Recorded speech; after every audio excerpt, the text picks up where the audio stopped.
من فترة كده أخدت أجازة من ضغوطات الشغل والحياة وقلت أحجز في المكان اللي أنا رايحه من عن طريق Airbnb. منين ما حجزت وخلصت بس جالي فضول أعرف هو Airbnb الباك إند بتاعه إيه. فلقيت المفاجأة إن الباك إند Engine X سيرفر. وهنا جه في بالي إزاي ملايين من المستخدمين بيزوروا موقع Airbnb كل يوم، وما شاء الله تبارك الله الويب سايت شغال 100 100 في عز وقت الذروة زي ما بنقول. والسؤال ده جه في بالي زمان كذا مرة، هل من الممكن إن إحنا نشغل المشاريع اللي بنعملها بنفس الكفاءة وإنها تبقى موثوقة لكل المستخدمين زي الويب سايتس الكبيرة كده؟ في الكورس ده هنتعلم إزاي نقدر نعد ونحسن أداء الإنجن إكس ونتحول لواحد من المهندسين اللي ورا أي ويب سيرفر عالي الأداء وبينافس كفاءة الشركات الرائدة في المجال. للي فيكم أول مرة يشوفني، أنا مصطفى مجدي وشغال كلاود اركتكت. في الكورس ده مش هنتعلم بس أساسيات الإنجن إكس، لكن كمان هنتعمق أكتر في التقنيات المتقدمة لإعداد وإدارة وتحسين الإنجن إكس سيرفر. طيب الكورس ده لمين؟ الكورس ده موجه للويب ديفلوبرز والسيستم ادمنستريتورز والاي تي بروفيشنالز اللي عايزين يبنوا ويب سيرفرز ليها أداء قوي، واللي عايزين يفهموا ويعرفوا قوة البروكسي سيرفرز واللود بالانسرز، واللي عايزين يستخدموا أو بيستخدموا الإنجن إكس في المؤسسات عندهم. فالكورس ده مش معتمد على النظري بس، طول فترة الكورس هنعمل هاندز اون براكتس عشان نقدر نشوف ازاي نقدر نعد ونهيئ الانجن اكس سيرفرز بتاعتنا. ويا ريت تعملوا لاب عندكم وتجربوا كل موديول هنتكلم عنه في اللاب بتاعكم. الكورس بتاعنا هيتقسم كالآتي: أول موديول عندنا هو Introduction to Engine X. هنفهم أساسيات وتاريخ الإنجن إكس وهنعرف ليه بنفضل استخدام الإنجن إكس عن غيره مثلا زي الأباتشي، وهنشوف إزاي نقدر نعمل سيت أب للإنجن إكس سيرفر بسيط. تاني موديول عندنا Engine X Configuration ومانجمنت، وهنتعلم أكتر عن الستراكشر كونفيجريشن للإنجن إكس وإزاي نقدر نخدم محتوى غير متغير من خلال السيرفر بتاعنا أو static content، وإزاي نقدر ندير أكتر من كذا ويب سايت، وإزاي نقدر نعمل سيت أب لليو ار ال ريرايت. بعد كده هنتكلم عن السكيورتي والاس اس ال كونفيجريشن، وهنتعمق أكتر في الاس اس ال وإزاي نقدر نشفر ونعمل انكريبت للترافيك، وإزاي نقدر نعمل انستول للاس اس ال سيرتيفيكتس، وإزاي نحمي السيرفر بتاعنا. ورابع موديول هنتكلم عن إزاي نقدر نخلي الإنجن إكس بتاعنا يشتغل كريفرس بروكسي ولود بالانسر. واخيرا هنتكلم عن ازاي نقدر نحسن الاداء الانجن اكس وازاي نقدر ندير الترافيك ونراقب السيرفر بتاعنا. وعشان تاخدوا اقصى استفاده من الكورس ده هيتطلب منكم شويه حاجات. مهم جدا يكون عندنا معرفه بسيطه عن اللينكس، ونكون فاهمين وعندنا معرفة بسيطة عن الويب سيرفرز، وأكيد نكون بنعرف نتعامل مع التكست اديتورز على اللينكس، ويبقى ختامها مسك لو عندكم معرفة بسيطة عن النتوركس. طيب لو انتوا عايزين تعملوا لاب أو فيرتشوال ماشينز زي اللي أنا هشتغل عليها، دي المواصفات الفيرتشوال ماشينز اللي عندي. فقبل ما تبتدوا الكورس ظبطوا الأول الفيرتشوال ماشينز دي، وأول لما تجهز نبتدي الكورس مع بعض.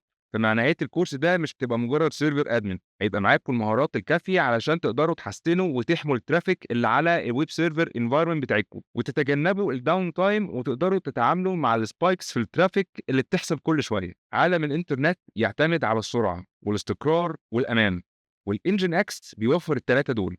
فهوتكم متينة والورقة والقلم والفيرتشوال ماشينز تجهز، ويلا بينا نبتدي. اتكلمنا قبل كده في الفيديو ده عن ازاي جت فكرة الانجن اكس وعن مصطلح السي 10 كي.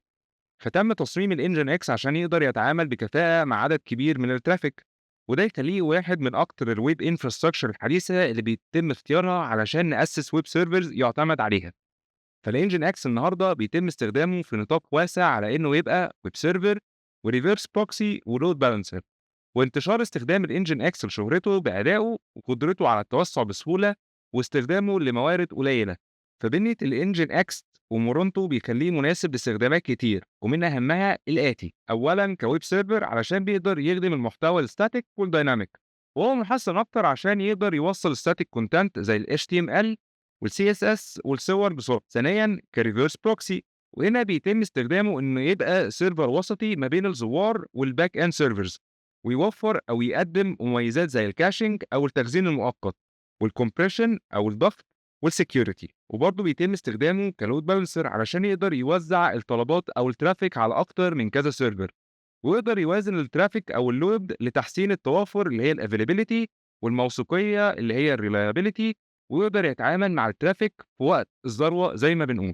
الانجن اكس بيستخدم موديل معتمد انه يبقى ايفنت دريفن، وasynchronous، بمعنى إنه بيتعامل مع الطلبات الكتير اللي جاية له في thread واحدة، يعني مش بيعتمد إنه يعمل عمليات جديدة أو process جديدة لكل connection، وده بيقلل الحمل ويخليه كفء في التعامل مع آلاف من الاتصالات المنتظمة أو الconcurrent connections. البنية دي بقى أو الevent driven architecture دي هي أساس أو الكور لأداء الإنجن إكس، وده اللي بيميزه عن أي ويب سيرفر تاني. فتعالوا نتكلم على اختلافات كده بسيطة ما بين الإنجن إكس والأباتشي، ونعرف ليه بنستخدم ده أو بنستخدم ده إمتى وبنستخدم ده إمتى. فعلى الرغم من الأباتشي HTTP سيرفر أكتر شيوعًا، الإنجن إكس زادت شعبيته بسبب سرعته وكفاءته في استخدام الموارد.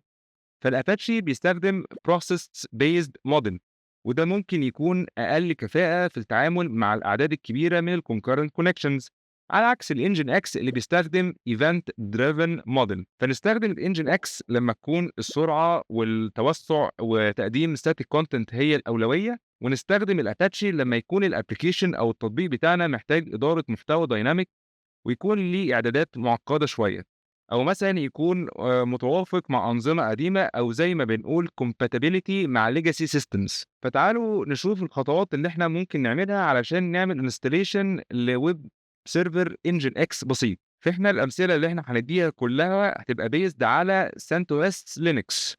فهنبتدي بأول حاجة إن إحنا نعمل install للEPL repository، وبعد كده بنعمل install للnginx package. بعد ما الpackage بيتعمل لها install، كل اللي هنبقى محتاجينه إن إحنا نعمل enable وstart للnginx service علشان الnginx يشتغل معايا، وكمان بعد ما أعمل restart للسيرفر عن طريق command system. وعشان نعرف نتواصل مع الnginx server ويقدر يستقبل requests ويرد عليها، لازم نعمل configuration للfirewall بإننا نفتح الcommunication لل HTTP وال HTTPS protocols. وبعد كده من الحاجات المهمة اللي كلنا مش بنهتم بيها ال SE Linux، فلازم أعمل allow وأسمح ببوليان اسمه HTTPD CAN network connect. وبعد ما نخلص ده كله يبقى احنا كده عملنا installation للإنجن اكس سيرفر بسيط، وهنشوف الكلام ده كله في البراكتس اللي جاي بطريقة عملية أكتر. بعد ما اخلص الكلام ده بعمل فيريفيكيشن للإنجن اكس انستليشن بتاعتي باللي انا بفتح براوزر او من عن طريق كيرب كوماند، واشوف ايه اللي هيطلع لي لما اكتب الهوست نيم او الاي بي بتاع الإنجن اكس سيرفر بتاعي. فتعالوا نبتدي نعمل انستليشن للإنجن اكس على السيرفر بتاعنا. أنا السيرفر اللي عندي عليه CentOS Linux، فهنبتدي بأول حاجة إن إحنا نعمل install للAPL repository، وبعد كده بنعمل install للNginx package.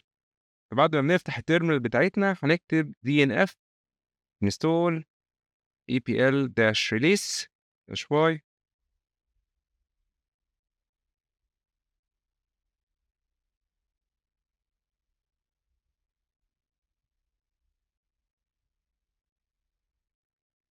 وبعد كده هنكتب DNF install nginx-y.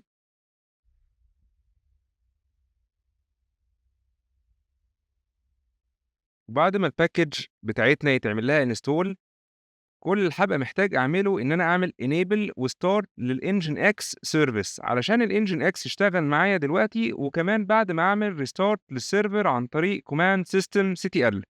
فهاقول له systemctl start nginx وsystemctl enable nginx. وعشان نعرف نتواصل مع الNginx server فيقدر يستقبل الrequests ويرد عليها، لازم نعمل configuration للfirewall بإننا نفتح الcommunication للHTTP والHTTPS protocols، وده هنعمله من خلال الfirewall وcommand firewall-cmd. فهاقول له firewall-cmd-permanent-add service، وهاكتب له الHTTP service وال-HTTPS service. وبعد ما أخلّص ده هاقول له firewall-cmd-reload علشان أعمل reload للconfiguration في الfirewall. وبعد كده من الحاجات المهمة اللي اتكلمنا عليها اللي كلنا مش بنهتم بيها هي الSE Linux، فلازم أعمل allow أو أسمح ببوليان اسمه HTTPD CAN network connect، وده من خلال command set se bool. فهاقول له set se bool -p علشان يبقى permanent، وهاقول له -hpd_can network connect، وهاقول له الvalue 1 عشان أعمل له enable. وبعد ما نخلّص ده كله يبقى إحنا كده عملنا installation الNGINX server بسيط. وعشان نتأكد من الconfiguration بتاعتنا، كل اللي إحنا محتاجين نعمله إن إحنا نفتح البراوزر بتاعنا ونكتب الIP اللي يخُص الNGINX server، والمفروض يطلع لنا الdefault NGINX web page. فهاقول له IPA علشان أجيب الIP بتاع السيرفر بتاعي، هيبقى ده الIP، وآجي أفتح Firefox هنا، نقفل الحاجات اللي ما لهاش لازمة دي، هاكتب له HTTP وال الIP، وهيطلع لي هنا HTTPS server test page. This page is test proper operation of the HTTP server after it has been installed. ولو نزلنا تحت هنلاقي إن هو powered by NGINX. configuration files المخصوصة للNGINX هرمية ومتعددة الأقسام، وبتبقى موجودة في الpath ده اللي هو /etc nginx. والconfiguration file الأساسي اسمه nginx.conf، وده اللي بيتحكم في الglobal settings لخدمات الNGINX. فالconfiguration files بتتقسم لكذا قسم. عندنا الmain context، وده الglobal settings أو الإعدادات العامة زي مثلًا الworker procedures والعدد العمليات اللي إحنا عايزين نستقبلها. وعندنا الevents context، وده اللي بيتعامل مع معالجة الاتصالات أو الconnection processing. بعدين عندنا الHTTP context، وده الجزء اللي بيعمل configuration لسلوك أو الbehavior الخاص بالHTTP server. ويجي بعد كده الserver context، وده الجزء اللي بيحدد إعدادات الvirtual hosts أو الserver blocks. وأخيرًا عندنا الlocation context، وده الجزء اللي بيحدد إزاي الNGINX يتعامل مع الrequests اللي جاية له مع روابط الURLs أو المواقع المحددة. وفي شوية directives أو أوامر جوه الNGINX.conf، دي اللي بتحدد إزاي الNGINX server بتاعنا هيشتغل. فعندنا الuser directive، وده بيحدد الNGINX server هيشتغل بأنهي user موجود على السيستم بتاعنا. الdirective التاني اللي عندنا الworker procedures، وهنا بنحدد عدد الworkers، أو بمعنى تاني بنحدد عدد عمليات التشغيل. وعادةً بنحط هنا عدد الCPU cores اللي موجودة على السيستم علشان نحقق أقصى كفاءة ممكنة. وبعد كده عندنا الworker connections، وهنا بنحدد أقصى عدد concurrent connections أو اتصالات متزامنة اللي يقدر السيرفر الواحد يتعامل معاها. يعني مثلًا هاقول السيرفر ده يقدر يتعامل مع 1024 connection في نفس الوقت. وعندنا الHTTP block، وده بيبقى فيه إزاي هنعمل configuration للHTTP server، وده يتضمن هنعمل logging إزاي، وإزاي هنعمل compression وconfiguration للvirtual hosts، وهنتكلم عن الكلام ده كله في الmodules اللي جاية. فتعالوا نتكلم أكتر عن الworker procedures والworker connections، لأن الاتنين دول مهم جدًا وبيلعبوا دور مهم في تحسين أداء الNGINX server بتاعنا. فأولًا تعالوا نتكلم عن الworker procedures. فكل أمّا زاد عدد العمليات أو الprocedures على السيرفر، كل أمّا زاد عدد الconnections اللي السيرفر يقدر يتعامل معاها في نفس الوقت. فيُفضّل دايمًا إن إحنا نضبّط الparameter ده بعدد الCPU cores المتاحة على السيرفر، علشان نقدر نستغل إمكانيات الCPU اللي موجودة على السيرفر ويتعامل مع أكبر عدد من الconnections. ثانيًا الworker connections، وده زي ما قُلنا بيحدد عدد الconcurrent connections اللي كل worker أو كل سيرفر يقدر يتعامل معاه. فهي ليها معادلة بسيطة كده بنقدر نحسب بيها أقصى عدد من المستخدمين اللي ممكن السيرفر يقدر يتعامل معاهم. والمعادلة كالآتي: أقصى عدد من المستخدمين هيساوي عدد الworker procedures، أو بمعنى تاني عدد الCPU cores في عدد الconcurrent connections. فمثلًا لو قُلنا إن أنا عندي 2 cores على السيرفر بتاعي، وأقصى عدد من الاتصالات المتزامنة اللي أنا عايز أعمل له configuration على السيرفر يكون 1024، هنضرب الاتنين دول مع بعض، وده هيدّينا أقصى عدد من المستخدمين ممكن يتعمل له أو يتعامل معاه الNGINX server. والNGINX بيوفّر لنا إمكانيات إن إحنا نعمل logging بطريقة قوية. فعندنا الaccess logs، وهنا بنحفظ أو بنخزّن تفاصيل الrequests اللي بتيجي وبتتعامل على السيرفر. وعندنا الerror logs، وهنا بنسجّل تفاصيل الerrors اللي بتقابلها لمّا السيرفر بيعمل processing للrequests اللي جاية ليه. فأي موقع بسيط هيتقدم من خلال الNGINX هيتضمن مننا إن إحنا نعرف حاجة اسمها الdocument root، وده المكان اللي هنكون مخزنين فيه الفايلز الخاصة بالويب سايت بتاعنا، زي مثلا الindex.html. ولازم نتأكد إن البرميشنز معمول لها configuration بشكل صحيح علشان الويب سيرفر يقدر يعمل access للملفات دي. وعشان نقدر نعرّف الdocument root في الnginx.conf بتاعنا بتبقى بالطريقة دي، إن إحنا بنكتب server وبعدين بنحدد الweb server هيسمح لنا نتعامل مع الweb site من خلال أنهي port، وبعدين اسم السيرفر والمكان اللي هيكون فيه الملفات الخاصة بالweb site بتاعنا، وأخيرًا الindex أو الملف اللي فيه برمجة الweb site ذات نفسه. وبعد ما بنخلّص الconfiguration في الnginx.conf بنروح نعمل configuration للpermissions للroot website directory علشان الnginx يعرف يوصل للمحتوى الweb site اللي إحنا عايزين نشغّله. والnginx كمان بيسمح لنا إن إحنا نعمل configuration لحاجة اسمها الdefault index file والcustom error pages. زي ما إحنا شايفين إن إحنا عرّفنا الindex في الserver block. طيب إيه موضوع الcustom error pages دي؟ دلوقتي أنا لو في مستخدم ودخل على الموقع بتاعي ومثلًا الsub link اللي دخل عليه فيه مشكلة أو مش موجود، فممكن إن إحنا نهيّأ error page تطلع أو تطلّع رسالة معيّنة زي الطريقة دي، إن هنا بنعرّف الerror page كود 404 إن هو يظهر ال404.html والمكان بتاعها تحت الroot web directory واسم الفايل بتاعنا. وبعد ما نكون عملنا configuration للdocument root نقدر إن إحنا نعمل test للstatic website بتاعنا من عن طريق البراوزر أو نستخدم command curl. فبكل بساطة إن إحنا بنفتح البراوزر ونكتب الIP بتاع الnginx web server بتاعنا أو نكتب الdomain name، وممكن نستخدم الcurl command بإن إحنا بنقول curl وبنكتب HTTP أو HTTPS والdomain الخاص بالnginx web server، والمفروض ده يظهر لنا المحتوى بتاع الweb server بتاعنا أو الindex.html. والسيرفر بلوكس او الفيرتشوال هوست بيسمح للانجن اكس انه يقدر يقدم اكتر من كذا ويب سايت من على نفس السيرفر، وكل سيرفر بلوك ممكن يبقى ليه الكونفيجريشن الخاصه بيه، زي مثلا كل سيرفر بلوك يبقى ليه دومين خاص بيه او دوكيمنت روتس مختلفه الى اخره. وعشان نقدر نعمل هوستنج لاكتر من ويب سايت فبنعمل كرييت للسيرفر بلوكس مختلفه في الكونفيجريشن فايل بتاعنا، وده مثلًا مثال ل2 domains مختلفين.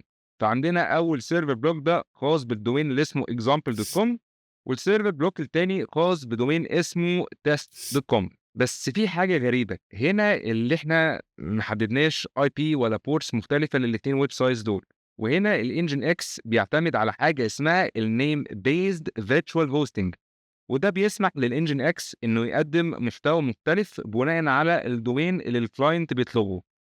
يعني كل سيرفر بلوك هيبقى معتمد على نفس الاي بي والبورت بس الاختلاف في الاسم، وهنا احنا بنعتمد ان احنا نفرق ما بين السيرفر بلوكس او الويب سيرفرز اللي عندنا عن طريق الاسم او السيرفر نيم مش الاي بي والبورتس، وعشان كده اسمه نيم بيز. فمثلا اول حاجه بنعمل الدايركتوريز بتاعتنا ونظبط البرميشنز، وبعد كده بنضيف كذا سيرفر بلوك في الانجن اكس كونفيجريشن فايل علشان يقدر يتعامل مع الدومينز المختلفه. والسيرفر بلوكس نقدر نعمل لها enable وdisable عن طريق إن إحنا نعمل السيرفر بلوك اللي إحنا مش عايزينه comment وكده إحنا بنعمل له disable، ولو عايزين نفعله تاني بنعمل uncomment للسيرفر بلوك ده. وممكن لو إحنا مثلا عاملين لكل ويب سايت configuration فايل خاص بيه ممكن ننقل الفايل ده لأي مكان تاني، وبكده الانجن اكس هيعمل disable للويب سايت ده على طول. ففي البرودكشن انفايرمنتس خلونا ناخد في الاعتبار ان احنا نفعل الكاشنج والكومبريشن وان احنا نهتم بالسكيورتي كنترولز زي الاس اس ال كمثال. وفي الديفلوبمنت انفايرمنت بنبقى عايزين لوجز تفصيليه علشان نسهل علينا حل مشكلات وما نواجههاش في البرودكشن. وعشان نقدر نعمل انيبل لللوجز التفصيليه في الديفلوبمنت كل اللي احنا بنعمله بنضيف السطر اللي هو error underscore log وفي الاخر كلمه debug علشان يضيف الديباجنج في الايرور فايلز. وعشان نقدر نفعل الكاشنج في الانجن اكس بنضيفها بالطريقه دي، ان احنا بنيجي في الكونفيجريشن فايل وبنضيف في اللوكيشن اللوج بتاعنا اتنين بارامتر، واحد اسمه proxy underscore cache والتاني proxy underscore cache underscore valid، وده هنا بيوصف العمر الافتراضي للمعلومات اللي معمول لها كاش تبقى كاش لحد وقت معين، وهنتكلم عن الكلام ده كله في موديل قدام. والريرايت دايركتيف او الامر ده بيسمح لنا ان احنا نقدر نعدل اليو ار ال او الروابط بتاعه الويب سايت قبل ما يتعمل لها بروسيسنج من السيرفر، وغالبا بنستخدم الريرايت علشان نعمل كلين يو ار ال، او مثلا لو عايزين نعمل اعاده توجيه الريكوست اللي جايه لسيرفر لرابط تاني او يو ار ال تاني. كمثال بسيط ان احنا عندنا هنا عاملين ريرايت دايركتيف ان لما اي شخص يحاول يعمل اكسس الويب سايت بتاعنا ويكون اخر يو ار ال all page إنه يعمل إعادة توجيه للمستخدم ده إن الURL يبقى آخره new page، وهنشوف الكلام ده في الpractice العملي اللي هنعمله. وبالإضافة للrewrite ممكن نستخدم return directive، وده بيخلّينا نعمل إعادة توجيه برضه بس بطريقة أبسط شوية. كمثال إن إحنا بنعمل إعادة توجيه دايمة لأي request جاي على الويب سايت اللي اسمه oldsite.com لnewsite.com. طيب وإحنا هنا قُلنا دايمة علشان الكود 301، ولو كنا استخدمنا كود 302 هنا كان هيعمل إعادة توجيه بشكل مؤقت. فتعالوا نعمل مثال عملي عن كل اللي اتكلمنا عنه في الموديل ده، ونشوف هنعمل إيه لو عندنا سيناريو كالآتي. لو إحنا عايزين نعمل configuration للNGINX web server بتاعنا إنه يقدم 2 ويب سايت، واحد اسمه example.com والتاني اسمه test.com، وعايزين الاتنين ويب سايتس دول يقدموا محتوى ثابت أو static content، ونوفر custom error page، وكمان نعمل إعادة توجيه لو حد حاول يخش على الويب سايت example.com/old page إنه ينقله يستخدم example.com/new page. فأول حاجة هنعملها إن إحنا هنفتح ال nginx configuration file ونعمل configuration للworker process والworker connections والlogs بتاعتنا. فهاستخدم أي text editor أنا حابه، وأنا عن نفسي هاستخدم الvim. فعلشان أشغل الvim هاقول له dnf install -py vim already موجود، هاقول له vim/etc nginx.com. فهاجي أدوّر على الworker process تلاقيها هنا، وهنا هي هتبقى auto.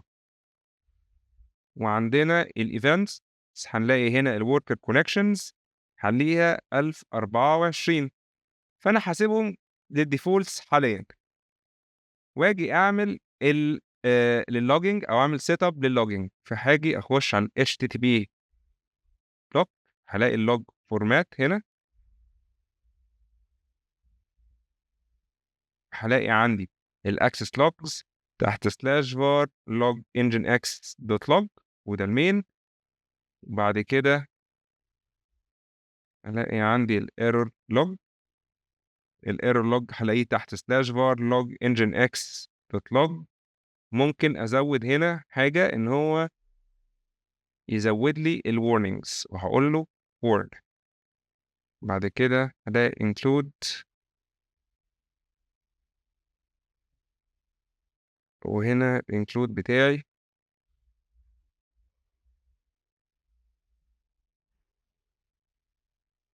الload configuration files تحت الdefault server block اللي هو /etc nginx default.d أي حاجة بالconf. أوكي. وهالاقي هنا عندي الinclude conf.d برضه أوكي. تمام، ده كده بالنسبة للlogging. تعالوا بعد كده نعمل create directory اللي هيخدم الويب سايت اللي اسمه example.com. هنيجي نقفل الpage دي، هاقول له mkdir-p تحت /var www وهاسميه example.com. بعد كده هاقول له vim/var www.example.com وهاقول له index.html. وتعالوا نعمل content بسيط لexample.com ده، أقول له هنا h1 welcome to example.com ونقفل الhyphen هنا نشيلها دي كده. وبعد كده نضبط الpermissions على الdirectory اللي إحنا عملنا له create. هاقول له chown-r nginx sole group owner nginx var www example.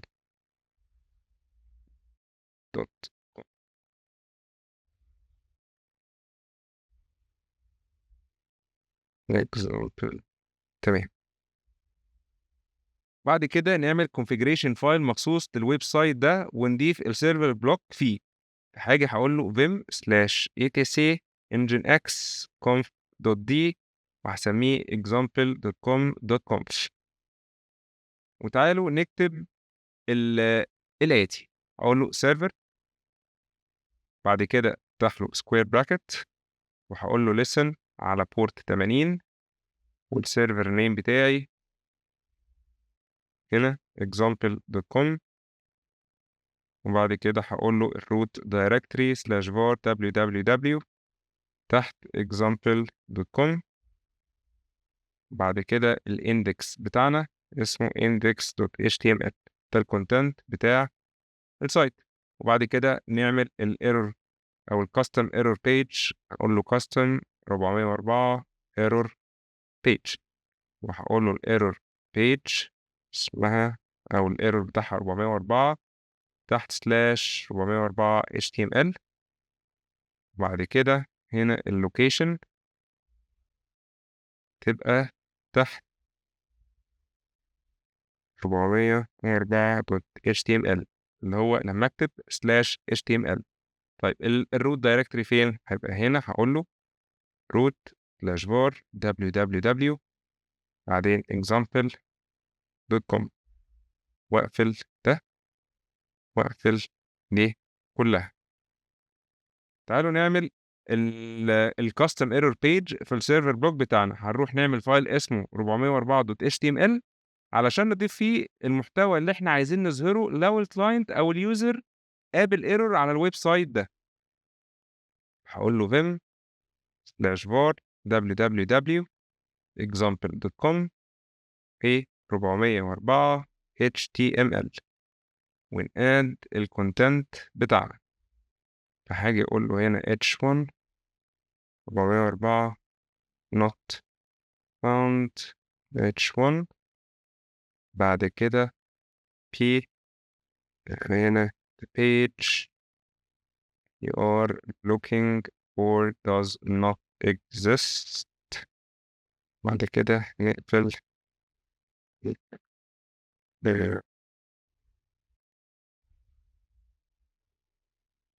و save. تعالوا بعد كده نعمل configuration للtest.com ونعمل نفس الكلام اللي احنا عملناه للexample.com. اقول له mkdir-p تحت /var www واسميه test.com وهنا هيبقى تحته files مثلا، وهقول له vim/var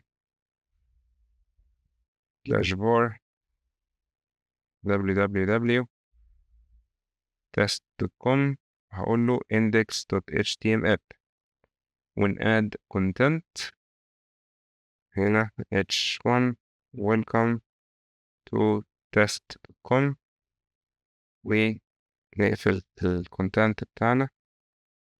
وبعد كده هقول له vim/etc nginx برضو هعمل configuration فايل مخصوص بالtest.com. اقول له test.com conf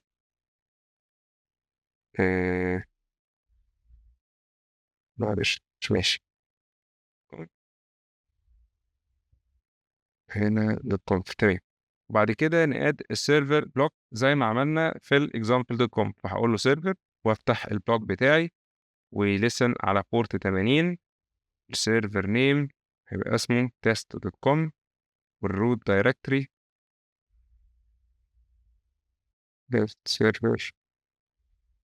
server underscore name test.com ميل. بعد كده هيبقى عندي الروت تحت /var. هنا نسينا حاجة مهمة جدا، إن احنا نعمل سيمي كولن. أقول له هنا /var www test.com بعدين هيبقى عندي الإندكس index.html بعدين برضو نعمل enable directory listing for الفايلز directory. هقول له location -files بعد كده auto index ونقفل ده ونقفل ده كمان. بعد كده نظبط البرميشنز. هقول له chown-r nginx والجروب اونر nginx تحت /var www test.com.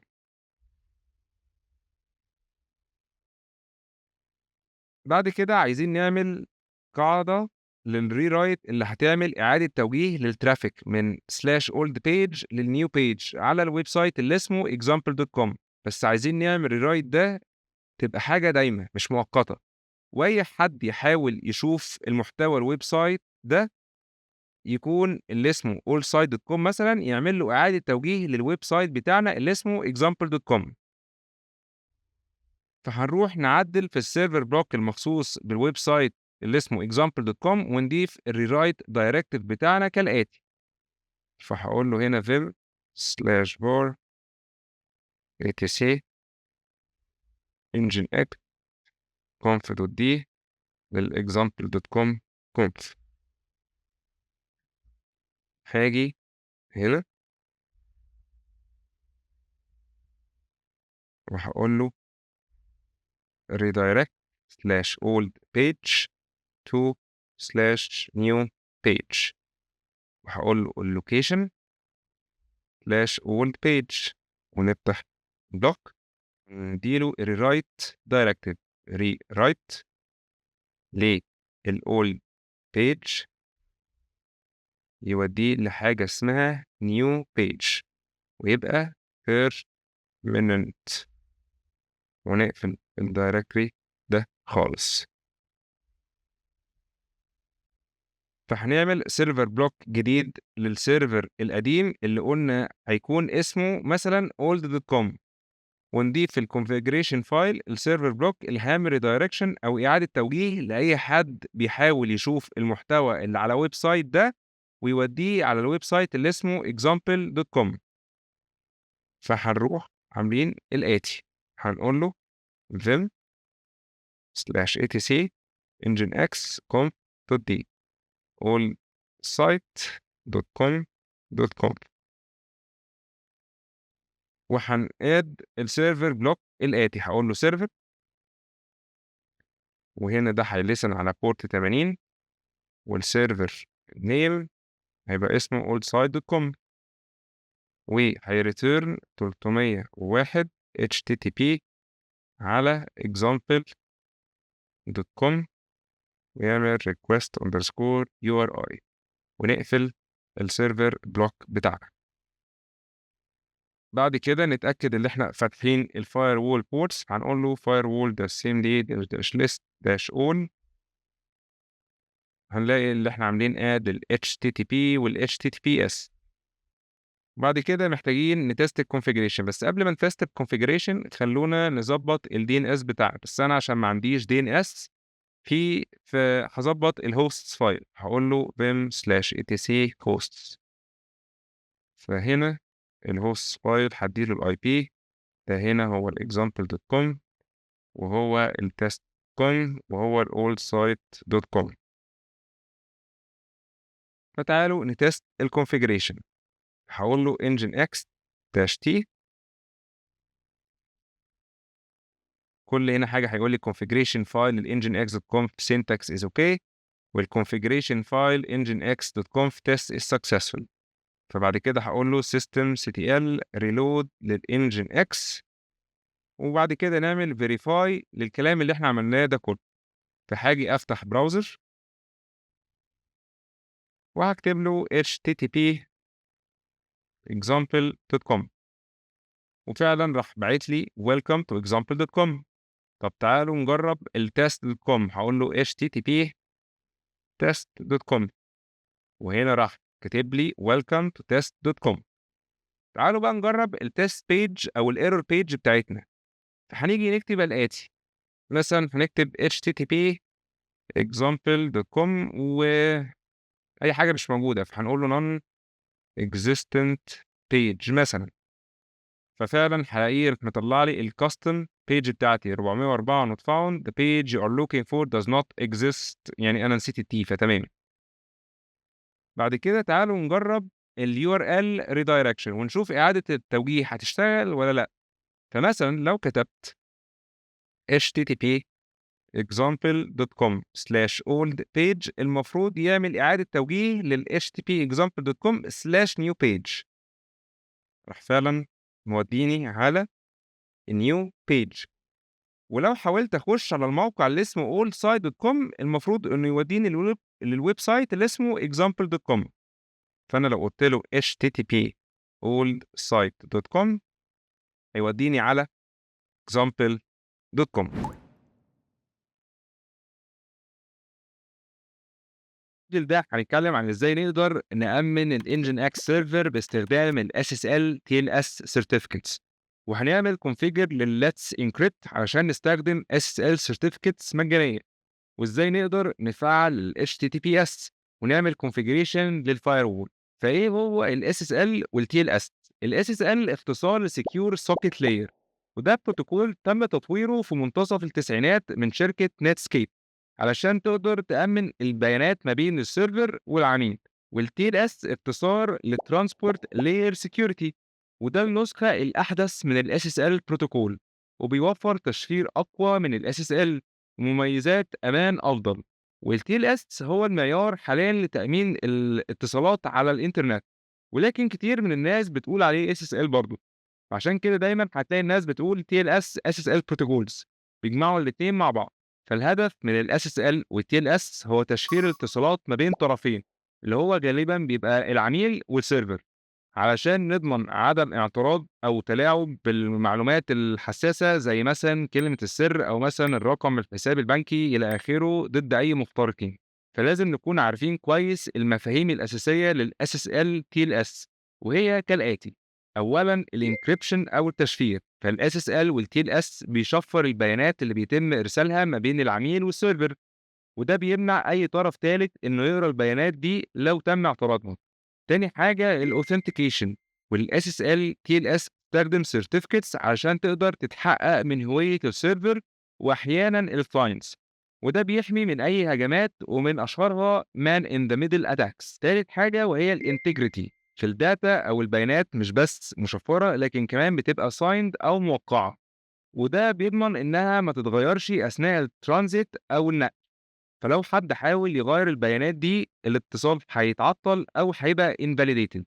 زي كده لما بتروح البنك وتصرف شيك لازم التوقيع اللي على الشيك لازم يبقى مطابق للتوقيع اللي عند البنك، ولو مش مطابق هيتم رفض الشيك.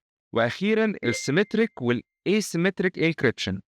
والسيمتريك انكريبشن وباختصار إن الاتنين بيستخدموا نفس الكي علشان يقدروا يعملوا تشفير وفك للتشفير الداتا دي، والطريقة دي سريعة لكنها بتحتاج إن الكي ده متشارك ما بين الطرفين، ولازم الطرفين يتشاركوا الكي ده بطريقة آمنة علشان لو الكي ده مع طرف تالت هيعرف بكل بساطة إنه يفك التشفير ده. وعكسه عندنا ال asymmetric encryption، وهنا بيتم استخدام اتنين كيز مختلفين، واحد للتشفير وده بيبقى اسمه ال public key، وواحد تاني لفك التشفير وده بيبقى اسمه ال private key. والعملية دي أبطأ من ال symmetric encryption لكنها بتستخدم في بداية الكونكشن أو في الinitial handshake بتاعة ال SSL TLS عشان يقدر الطرفين يطلبوا الكيز دي بكل أمان. طيب إيه بقى ال HTTPS ده؟ وال HTTPS هو عبارة عن إنترنت بروتوكول واختصار لل Hypertext Transfer Protocol Secure، ودي نسخة الآمنة من البروتوكول ال HTTP، وبيستخدم SSL TLS علشان يعمل تشفير. فلما بنيجي نزور موقع مثلا بيستخدم ال HTTPS بروتوكول فبيعمل حاجة اسمها Secure Connection أو اتصال آمن ما بينك وما بين الموقع اللي بتزوره، وده بيضمن خصوصية وأمان للبيانات المتبادلة. ودور ال HTTPS بروتوكول مهم جدا لأنه بيوفر الآتي: أول حاجة وأهمها إنه بيعمل تشفير للاتصال وبيمنع أي تجسس أو أي حد يسرق البيانات. ثانيًا بيعمل زي توثيق للمواقع علشان يتأكد إن المستخدم أو اليوزر بيتعامل مع سيرفر الحقيقي أو السيرفر الvalid، أو ما يكونش سيرفر وهمي من الآخر يعني. وآخر دور ليه إن ال HTTPS بيحسن ترتيب المواقع في محركات البحث زي جوجل مثلًا، وبيزود ثقة المستخدمين في الويب سايت. واستخدام ال SSL TLS وال HTTPS مهم جدًا في عالم الويب سيرفر للأسباب دي. أولًا الdata protection أو حماية البيانات، فالSSL TLS encryption بيضمن إن البيانات الحساسة زي البيانات الدخول أو الlogin credentials والحسابات البنكية وبيانات الشخصية اللي بتتبادل بشكل آمن ولا يمكن اعتراضها من عن طريق المخترقين. فمثلًا لو الconnection ده بيستخدم HTTP protocol وده كده معناه إنه مش متأمن. أي data بتتبعت من الclient للسيرفر بتكون مش مشفرة، بنقول عليها plain text، كأننا فتحنا text file وبنقرا اللي جواه بكل سهولة، فبيبقى سهل جدًا على المخترقين إنهم يستخدموا أدوات تجسس أو packet sniffing tools ويعرفوا المعلومات دي فيها إيه بكل بساطة. ثانيًا الauthentication والtrust، وزي ما قلنا الHTTPS بيستخدم SSL certificates عشان يضمن سلامة السيرفرز اللي الusers بيحاولوا يزوروها، وزي ما قلنا إنه بيمنع هجمات زي الman in the middle. طب ده عبارة عن إيه؟ وهنا إن الهاكر بيقدر يعترض الكونكشن ويغير الكونكشن ما بين الكلاينت والسيرفر. تالت حاجة وهي الداتا انتجريتي، في ال SSL وال TLS بيضمن سلامة البيانات اللي بتتنقل ما بين الكلاينت والسيرفر، ويمنعوا أي تعديل بيانات في خلال النقل المعلومات دي. فمهم جدًا في المعلومات الحساسة زي مثلًا الإنترنت بانكينج، أو مثلًا لو بتشتري حاجة من على الإنترنت زي الأونلاين شوبينج كمثال. ورابع حاجة هي الcompliance مع الsecurity standards. في بعض الصناعات عندنا متطلبات صارمة وقوية زي مثلًا الPCI DSS للأونلاين payments، وده بيتطلب استخدام الHTTPS بروتوكول علشان يأمن المعلومات الحساسة دي.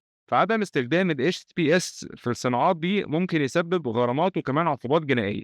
وخامسا ال SEO وفوائد اليوزر اكسبيرينس، فجوجل ومحركات البحث التانية بتفضل المواقع اللي بتستخدم HTTPS وبتظهرها في ترتيب أعلى. فكل البراوزرز الحديثة زي كروم وسفاري وفايرفوكس بتعرض تحذيرات لأي مواقع مش بتستخدم ال HTTPS. فالسؤال الأهم هو إزاي ال SSL وال TLS بيشتغل.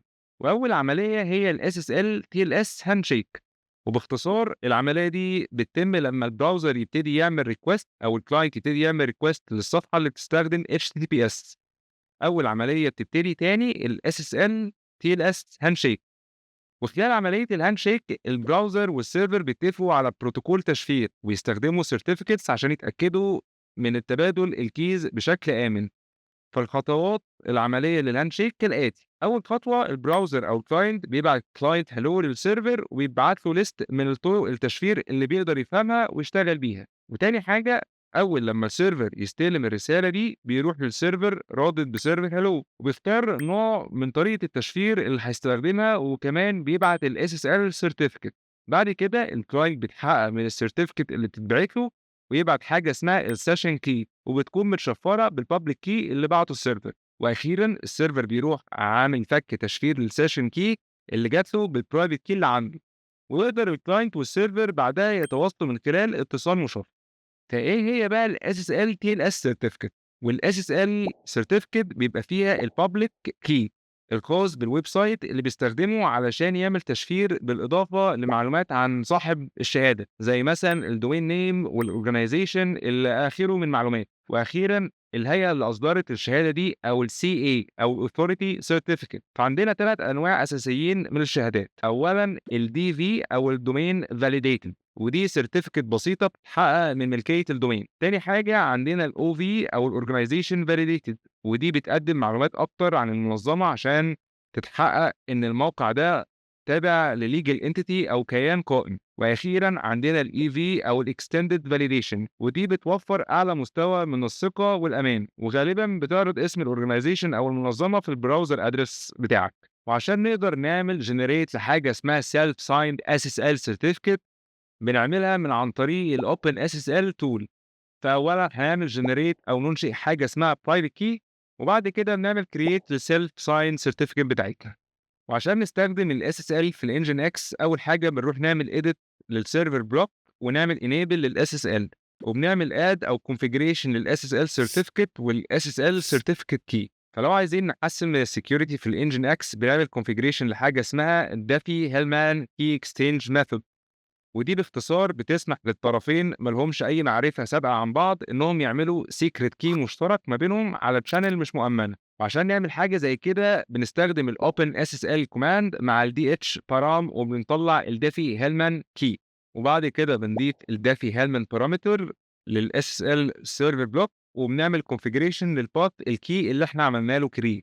وعشان نعمل generate ل Open Certificate Authority هنستخدم tool اسمها certbot، ودي open source tool بنستخدمها علشان بتسمح لنا إن إحنا نعمل create بكل سهولة لل Let's Encrypt SSLs. فأول حاجة هنيجي على السيرفر بتاعنا ونعمل install للCertbot وبعدين نعمل generate للlet's encrypt SSL certificate من خلال command cert bot، وبندي له الفلاج داش داش nginx والdomain server، والcert bot بطريقه اوتوماتيك هيروح يعمل configure للSSL في الnginx، ويعمل create للcertificate الضروريه والkey files، ويعمل reload للnginx server. فالlet's encrypt certificates بتبقى صالحه لمده 90 يوم بشكل تلقائي، والسيرت بوت بيروح يعمل كرون جوب علشان يتعامل مع تجديد السيرتيفيكت بشكل تلقائي. وممكن نعمل تجديد للسيرتيفيكت بشكل يدوي او مانوال من عن طريق ان احنا بنكتب سيرت بوت كوماند وبندي له ارجيومنت رينيم. وممكن كمان نعمل ريدايركشن ونفرض استخدام ال HTTPS على مستوى الويب سايت او على مستوى الانجن اكس ككل.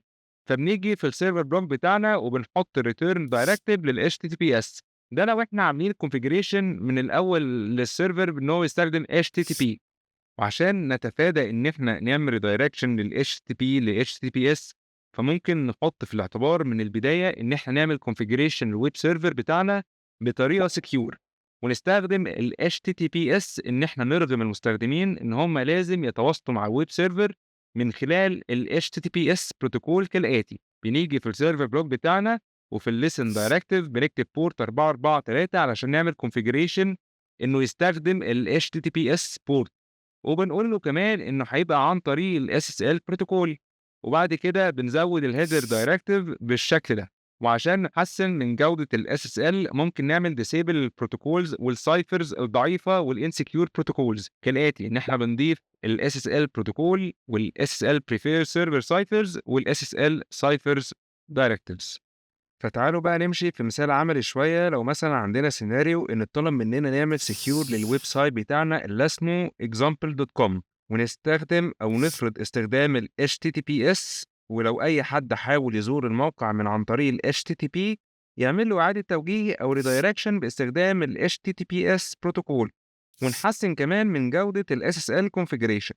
فتعالوا نعمل السيناريو ده واحدة واحدة مع بعض من الكلام اللي اتكلمنا فيه في الموديل ده. فأول خطوة عندنا إن إحنا هنحاول نعمل create لل SSL certificate من عن طريق ال Let's Encrypt، أو إن إحنا نعمل self sign SSL certificate، وطرق كتير جدًا ممكن نعمل منها ال SSL. فإحنا اتكلمنا في الexamples في الموديول عن ال Let's Encrypt وال certbot، بس أنا هاستخدم اللي هو ال self signed SSL certificate. فأنا هنا عملت generate للcertificates بتاعتي في directory اسمه myCA، وهالاقي هنا عندي الcertificate وهالاقي عندي الkey، وفي الآخر هالاقي عندي الroot certificate. تمام؟ فعشان أعمل ده هاعمل الآتي: هاكوبي الfiles دي تحت ال/etc ssl directory search directory بتاعي. هاقول له cp للexample.com cert والexample.com key تحت ال/etc ssl search. طيب وبعدين برضه هاكوبي الroot CA certificate تحت الATC SSL certificate directory علشان لو الclients عاوزين يعملوا approve للCA. هاقول له cp للsearch الroot CA cert تحت /etc SSL certificates. تمام؟ طيب دي أول خطوة. بعدين هافتح الconfiguration file الخاص بالexample site بتاعي. هاقول له vim /etc nginx conf.d example.com. ونضيف الآتي: أول حاجة الreturn directive باللي إحنا نعمل redirection لأي حد بيستخدم ال HTTP إنه يستخدم ال HTTPS. بعدين هنعمل configuration لل HTTPS ونsecure الويب سيرفر كالآتي: هنعمل server block ونكتب في الآتي: أول حاجة الlisten directive، وبعد كده نملى الlisten directive بتاعنا. فتعالوا ناخدها واحدة واحدة.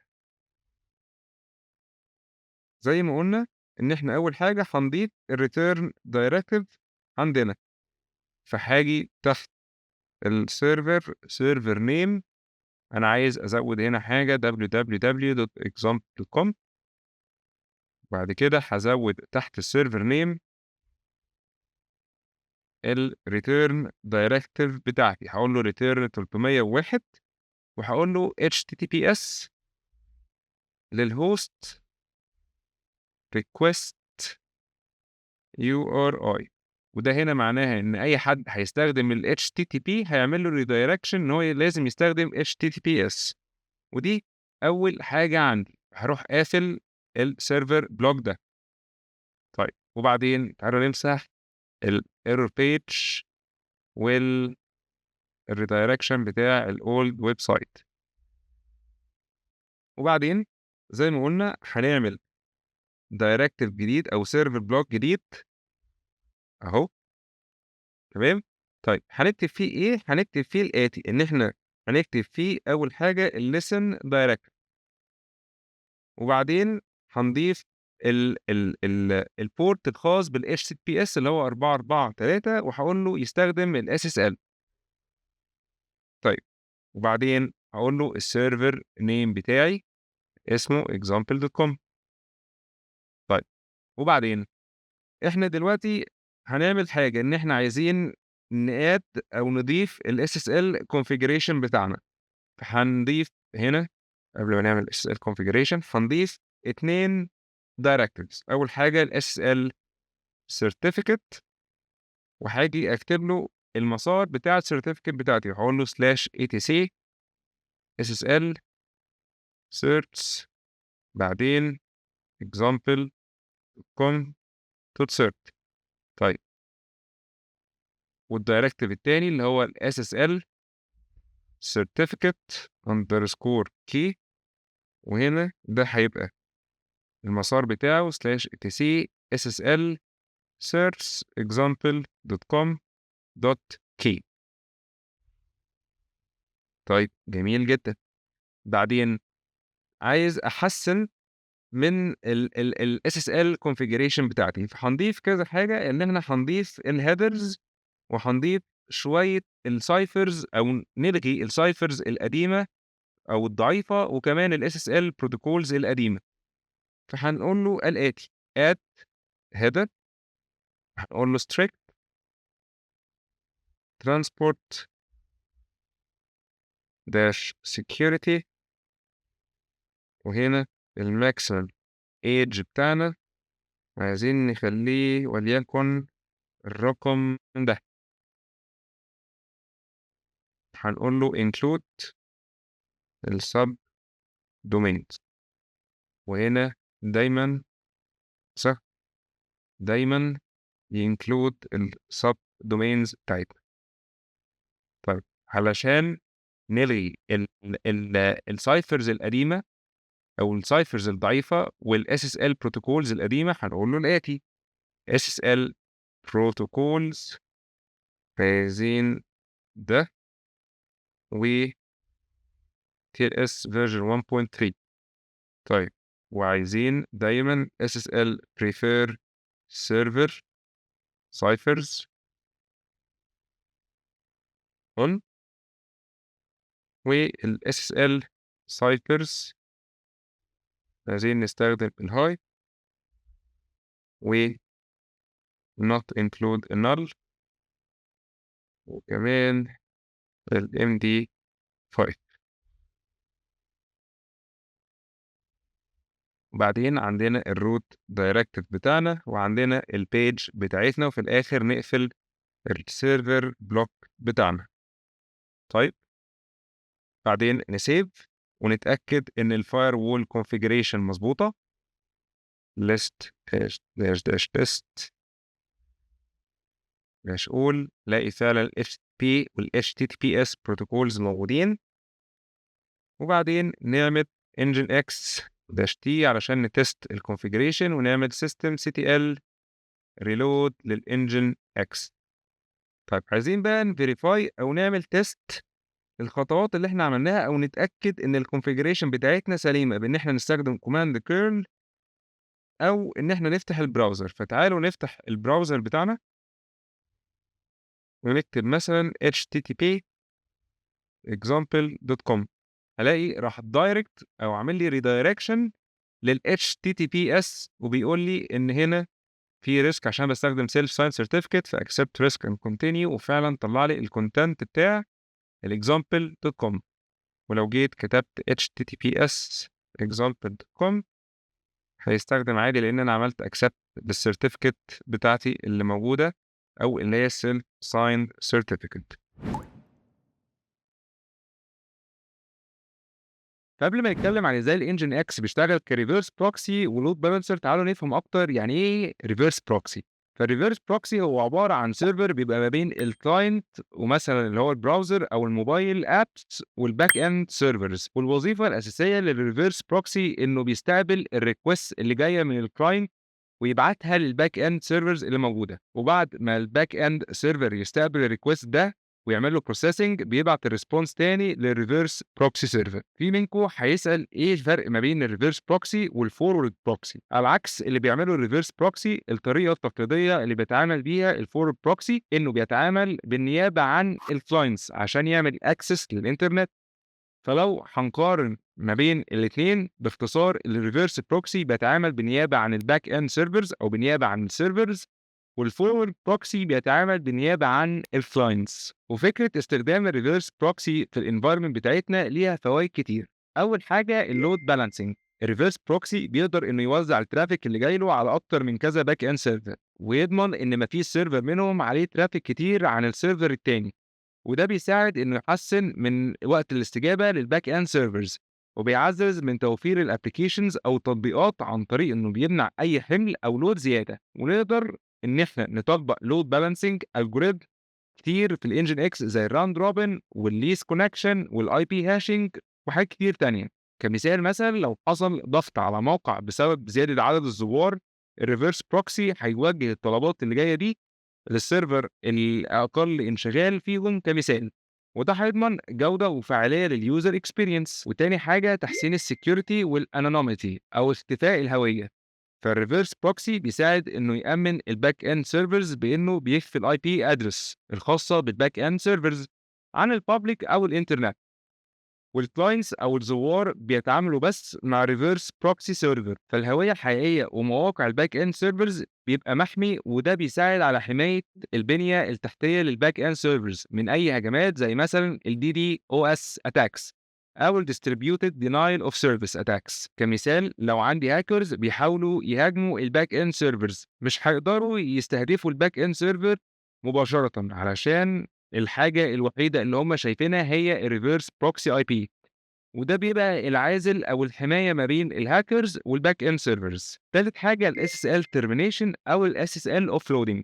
فالreverse proxy بيقدر يتعامل مع التشفير ال SSL TLS ويقدر كمان يفك التشفير وده بيساعد على تقليل الحمل على الباك اند سيرفرز والعملية دي معروفة باسم ال SSL termination. فالبروكسي بيفك التشفير الطلبات اللي بتيجي من ال HTTPS ويوصلها للباك اند سيرفرز باستخدام HTTP وبعد كده لما بيجي له ريسبونس يعمل له تشفير تاني ويبعت الريسبونس للكلاينت من عن طريق ال HTTPS. والعملية دي بتحسن أداء وبتخلي إدارة ال SSL certificates مركزية أو centralized. كمثال مثلا لو عندنا موقع تجارة إلكترونية وبيتعامل مع آلاف من الsecure connections عن طريق توجيه تشفير ال SSL TLS للreverse proxy ويخلي الback end servers تركز على معالجة أو تعمل processing للطلبات وبيانات العملاء أكتر. رابع نقطة وهي الكاشنج أو التخزين لأداء أفضل. فالريفرس بروكسي يقدر يعمل كاش أو يخزن المحتوى من الباك إند سيرفر ويقلل من عملية إن كل شوية يعمل ريكوست للبيانات بشكل متكرر وده بيبقى أكتر على المحتوى الغير متغير أو الستاتيك كونتنت زي الصور والفيديوز والتكست. فيقدر البروكسي يخدم بشكل مباشر المستخدمين بالمحتوى اللي هم طالبينه من غير تدخل الباك اند سيرفرز في كل ريكوست. كمثال لو عندي موقع إخباري وفي مقالة دايما الناس بتشوفها فيقدر البروكسي سيرفر يخزن أو يعمل كاش للمحتوى المقالة دي وكل ما يجي ريكوست للمقالة دي ريفرس بروكسي هو اللي يقدمها بدل ما يروح يطلبها من الباك اند سيرفر كل شوية وده بيقلل اللود على الباك اند سيرفرز وبيزود من سرعة استجابة الريكوست للمستخدمين. خامس نقطة وهي الكومبريشن والاوبتمايزيشن.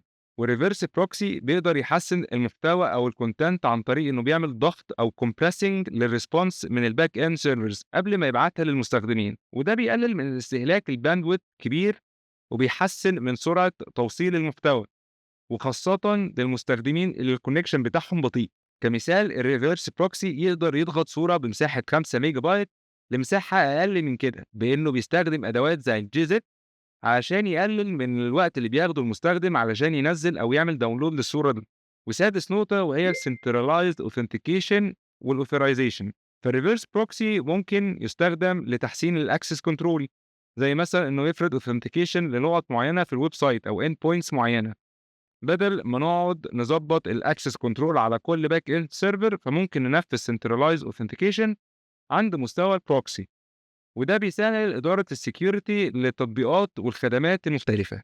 كمثال مثلا لو عندي شركة وفيها تطبيق داخلي، فنقدر إن إحنا نحمي الابلكيشن ده عن طريق حاجة اسمها الأوثنتيكيشن جيت واي، وده بيتطلب من الموظفين إنهم يخشوا على البروكسي قبل ما يعرفوا يعملوا أكسس للخدمات اللي بتقدمها الباك إند سيرفرز. والنقطة اللي قبل الأخيرة الجلوبال ترافيك مانجمنت أند ريدايركشن. فممكن نعمل كونفيجريشن للريفرس بروكسي إنه يوجه الترافيك اللي جاي له للسيرفرز مثلا اللي متوزعة بشكل جغرافي. فالتكنيك ده بيبقى مفيد جدًا للشركات اللي عندها global clients علشان اليوزر يقدر يتعمل له توجيه للسيرفر اللي أقرب ليه، وده بيحسّن من تحميل الصفحات اللي اليوزر بيحاول يتعامل معاها، وبيقلل من وقت الانتظار اللي اليوزر بياخده علشان يشوف المحتوى اللي هو عايزه. فبيعمل حاجة اسمها minimizing للlatency. كمثال مثلًا لو عندنا خدمة بتقدمها حاجة زي نتفليكس، فممكن يوجه الناس اللي عايشة في أوروبا على الdata centers اللي موجودة في أوروبا، والناس اللي عايشة في أمريكا على الdata centers اللي موجودة في أمريكا، عشان يحسّن من استخدام الخدمة، ويوفّروا أحسن user experience ممكنة للمستخدم اللي يقدر يحصل عليها. وأخيرًا الfault tolerance والhigh availability. فمثلًا لو واحد من الback end servers وقع أو حصل فيه مشكلة، الreverse proxy يقدر يعمل إعادة توجيه أو redirection للtraffic على أي server تاني سليم من غير ما يبقى فيه downtime. وده بيحسّن من الapplication إنه يبقى موثوق ويضمن دايمًا توفُّر عالي أو high availability للservice بتاعتنا. كمثال لو واحد من الback end servers مثلًا الكهربا قطعت عليه، الreverse proxy بشكل تلقائي هيروح يبعت الtraffic اللي جاية له على أي server تاني متاح، عشان يضمن الويب سايت يفضل شغال وبيخدم الزوّار اللي جايين عليه. بعد ما اتكلّمنا وفهمنا فوايد الreverse proxy، تعالوا نشوف إزاي بنقدر نعمل configuration للNGINX server إنه يبقى reverse proxy. فإحنا بكل سهولة نقدر نعمل configuration للNGINX إنه يشتغل كreverse proxy عن طريق إن إحنا بنستخدم الproxy path directive، وده بيبعت الclient request للback end servers زي ما مبين عندنا في المثال اللي قدامنا. فالمثال ده هنا إحنا بنقول للترافيك اللي هيوصل الويب سايت اللي اسمه example.com هيتعمل له forward أو هيتبعت للback end server اللي اسمه backend_server. وفي شوية configuration متقدمة ممكن نستغلها في الNGINX، زي إن الNGINX يسمح لنا إن إحنا نعمل custom headers عشان تتبعت للback end servers، ومن الheaders الشائعة تشمل الhost والX forwarded علشان تحافظ على معلومات الclient. نقدر نعمل ده في الNGINX configuration file إن إحنا بنضيف الproxy set header directive، وبنحدد الheaders اللي عايزين نبعتها، زي مثلًا المثال اللي قدامنا عندنا الhost والIP بتاع الclient. وبنقدر ندير الconnection timeout ما بين الproxy والback end servers عن طريق إن إحنا نستخدم الproxy read timeout directive والproxy connect timeout directive كالآتي. هنضيف الاتنين directive دول في الNGINX configuration file، فحطينا الproxy connect timeout 60 ثانية، وده معناه إيه أقصى وقت الNGINX server هيستناه علشان يحصل connection ما بينه وما بين الback end server. وبعد كده هنضيف الproxy read timeout اللي هو 120 ثانية، وده معناه إيه أقصى وقت الNGINX هيستناه علشان ييجي له response من الback end server بعد ما الconnection يحصل ما بينهم وبعت له request. وبعد ما اتكلمنا على الreverse proxy، تعالوا نتكلم عن الload balancing. والload balancing هو تكنيك ضروري في الweb infrastructure، فبتساعد على توزيع الترافيك اللي جاي على عدد من السيرفرز، وده بيحسن الavailability وأداء الapplications. فهي بتضمن إن ما فيش سيرفر واحد عليه load وبييجي له requests كتير، فتحسن من سرعة استجابة السيرفرز وتضمن توفر الخدمة بشكل مستمر. والNGINX واحد من أشهر الtools المستخدمة علشان نقدر نطبق load balancer، وده لإنه سريع ومرن والconfiguration بتاعته سهلة. والNGINX بيدعم عدد من الطرق للload balancing، كل طريقة وليها مميزاتها واستخداماتها أو الuse cases بتاعتها. فتعالوا نتكلم عن معظم الطرق المستخدمة في اللود بالانسنج تكنيكس والانجن اكس بيدعمها. اولا الراوند روبن. الراوند روبن هو باي ديفولت الطريقه للود بالانسنج في الانجن اكس. في فكرته انه بيشتغل انه يوزع الريكوست اللي جايه للكلاينتس بالترتيب وبالتساوي. يعني مثلا لو عندنا 3 باك اند سيرفرز وجاي ليهم 5 ريكوست، فالراوند روبن هيوزع الريكوست دي كالاتي: اول سيرفر هياخد اول ريكوست، وتاني سيرفر هياخد تاني ريكوست، وتالت سيرفر هياخد تالت ريكوست. بعد كده يعيد من الأول، أول سيرفر ياخد رابع ريكوست وتاني سيرفر ياخد خامس ريكوست. ومش هياخد في الاعتبار اللود على السيرفر ده عامل ازاي والوقت اللي بتاخده السيرفر للاستجابة. ومميزات الراوند روبن كالآتي: سهولة التطبيق وفعال في حالة إن الباك إند سيرفرز ليهم نفس الخصائص ونفس الأداء. فمثلا لو عندنا 3 باك إند سيرفرز كلهم مثلا اتش بي سيرفرز ونفس الموديل، نفس السي بي يوز ونفس الميموري، كأنهم نسخة من بعض، الراوند روبن بيشتغل كويس جدا في الحالة دي. وده مثال للكونفيجريشن الراوند روبن في الانجن اكس، ان احنا بنضيف الاب ستريم دايركتيف وبنقول له الباك اند سيرفرز اللي هيبقى اللود بالانسر ليها. فهنا الريكوست هتتوزع على الباك اند 1 وباك اند 2 وباك اند 3. وتاني طريقه الليست كونكشنز. والليست كونكشن هي طريقه بتبعت الترافيك للباك اند سيرفر اللي عليه اقل اكتيف كونكشن في الوقت الاستقبال الريكوست. والطريقه دي تحديدا مفيده لو احنا عندنا باك اند سيرفرز ليهم ساعه مختلفه، او لما يكون اللود على السيرفرز اللي عندي مختلف بشكل متفاوت. فهو بيشتغل كالاتي: الانجن اكس بيراقب عدد الاكتيف كونكشنز على كل باك اند سيرفر، والسيرفر اللي عنده اقل عدد من الاكتيف كونكشنز هو اللي هيتم اختياره علشان يتعامل مع الريكوست اللي هيجي. وده بيساعد ان احنا نتجنب انه يبقى في اوفرلود على سيرفر معين.